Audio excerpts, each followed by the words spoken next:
Welcome back सभी विद्यार्थियों का फिर से स्वागत है।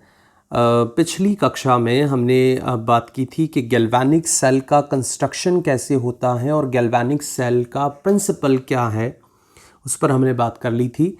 और हमने आपको बताया था कि गैल्वेनिक सेल के अंदर एक तरफ हम एनोड ले रहे हैं, एक तरफ कैथोड ले रहे हैं। जिंक कॉपर में जिंक की जो छड़ है वो ZnSO4 में डुबो करके रखा जाता है, कॉपर सल्फेट में कॉपर की छड़ को रखा जाता है।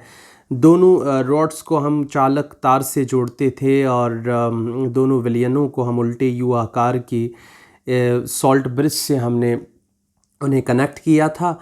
और इस तरीके से दो रिएक्शंस हुई थी। एनोड पर ऑक्सीडेशन हुआ था जहां से इलेक्ट्रॉन दिए गए, कैथोड पर इलेक्ट्रॉन लिए गए, और इस प्रकार जो केमिकल एनर्जी है या केमिकल प्रोसेस है उससे इलेक्ट्रिकल एनर्जी का फॉर्मेशन हुआ। और ये सारा काम क्यों हो रहा है? ये सारा काम इसलिए हो रहा है क्योंकि जब इलेक्ट्रॉन दिए जाएंगे या लिए जाएंगे तो आयंस और मेटल के बीच जो विभव उत्पन्न होगा, जो पोटेंशियल डेवलप होगा, उस पोटेंशियल को जो है हम क्या कह सकते हैं, उस पोटेंशियल को हम ये जो है इलेक्ट्रोड विभव जिसे हम कह सकते हैं वहाँ पर डेवलप होगा। आज का जो टॉपिक होगा डेट इज़ इलेक्ट्रोड पोटेंशियल, यानी इलेक्ट्रोड विभव क्या होता है। तो जैसा कि मैंने बताया कि धातु इलेक्ट्रोड तथा विलयन में मौजूद आयनों के मध्य जो विभवांतर उत्पन्न होगा उसे हम इलेक्ट्रोड विभव कहेंगे। और इलेक्ट्रोड विभव का मान डिपेंड करेगा कि आपने कंसंट्रेशन क्या ली है, आपकी धातु किस तरह की है, किस तरह की प्रवृत्ति शो कर रही है, वो ऑक्सीडेशन करना ज़्यादा पसंद कर रही है या रिडक्शन करना ज़्यादा पसंद कर रही है, यानी वो जल्दी से इलेक्ट्रॉन देना चाहती हैं या इलेक्ट्रॉन लेना चाहती हैं। इस पर ये सारी बातें डिपेंड करेंगी। अगर वो देने की प्रवृत्ति ज़्यादा रखती हैं, इसका मतलब उसका ऑक्सीडाइजिंग पोटेंशियल, जो ऑक्सीडेशन करना जल्दी होगा, यानी वो जल्दी से ऑक्सीडाइज होना चाहेगी, यानी वो एनोड की तरह व्यवहार ज़्यादा करना चाहेगी। और अगर वो इलेक्ट्रॉन लेना चाहती हैं, इसका मतलब उसका रिडक्शन करने की टेंडेंसी ज़्यादा है और वो जल्दी से रिड्यूस होना चाहेगी, अपचयित होना चाहेगी। इसी के साथ आपने कौन सा विद्युत अपघट्य लिया है उस पर भी डिपेंड करेगा, टेम्परेचर क्या लिया है, प्रेशर क्या लिया है, उस पर भी डिपेंड करेगा। अगर हम बात करें कि मानक इलेक्ट्रोड विभव, मानक इलेक्ट्रोड विभव का मतलब यह है कि जब भी हम मानक कंडीशन की बात करते हैं बेटा, तो मानक कंडीशन का मतलब होता है स्टैंडर्ड जो कंडीशंस होती हैं, उसका मतलब हमारा ये होता है कि हम बात कर रहे हैं 1 मोलर सॉल्यूशन की, हम बात कर रहे हैं 1 बार प्रेशर की, और हम बात कर रहे हैं 298 केल्विन पर। तो जब भी हम 1 मोलर सॉल्यूशन के लिए बात कर रहे हैं, 298 केल्विन टेम्परेचर और 1 बार प्रेशर पर बात कर रहे हैं, उस कंडीशन में जब किसी मेटल और उसके आयंस के बीच जो पोटेंशियल डेवलप होगा, जो पोटेंशियल वहाँ पर डेवलप होगा, उसे हम मानक इलेक्ट्रोड विभव कहेंगे। और ये जो मानक इलेक्ट्रोड विभव है, इसे दो तरह से हम बात कर सकते हैं। या तो ये ऑक्सीकरण विभव होगा या ये अपचयन विभव होगा।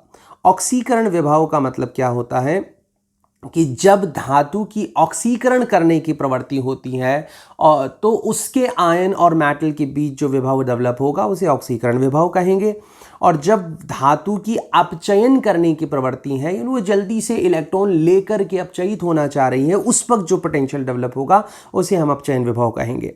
जो ऑक्सीडेशन पोटेंशियल का मान अधिक होने पर ऑक्सीकृत होने की प्रवृत्ति अधिक होती है, जैसा कि यहाँ पर बताया गया है। और रिडक्शन पोटेंशियल का मान अगर ज़्यादा है, इट मीन्स वो जल्दी से रिड्यूस होना चाहती हैं।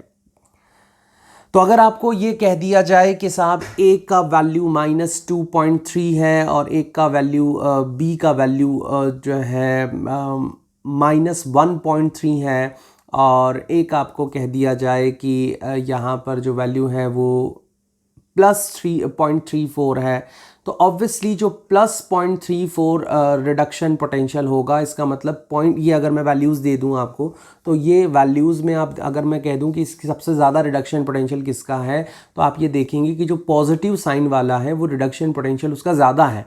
यानी इसका मतलब जिसका रिडक्शन पोटेंशियल ज़्यादा होगा वो जल्दी से रिड्यूस होना चाहेगा, और जिसका रिडक्शन पोटेंशियल काफ़ी कम है, -2 वाले का बहुत कम है, तो इट मीन्स वो रिड्यूस होना नहीं चाहेगा। और जब कोई रिड्यूस नहीं होना चाहेगा तो उसका उल्टा सोचिए कि वो ऑक्सीडाइज होना चाहता है।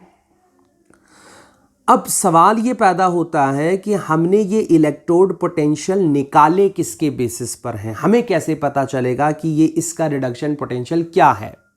तो सेल बनाने के लिए हमें एनोड भी चाहिए और हमें कैथोड भी चाहिए।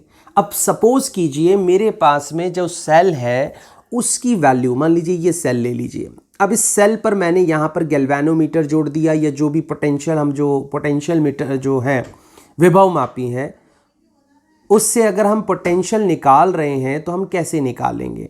तो इस तरीके से ये जो वीडियो, अगला वीडियो आएगा उसमें हम स्टैंडर्ड पोटेंशियल की बात करेंगे और उसमें बताएंगे कि किस तरीके से स्टैंडर्ड पोटेंशियल हमारे लिए इम्पॉर्टेंट होता है और किस तरीके से हम उसे निकालते हैं।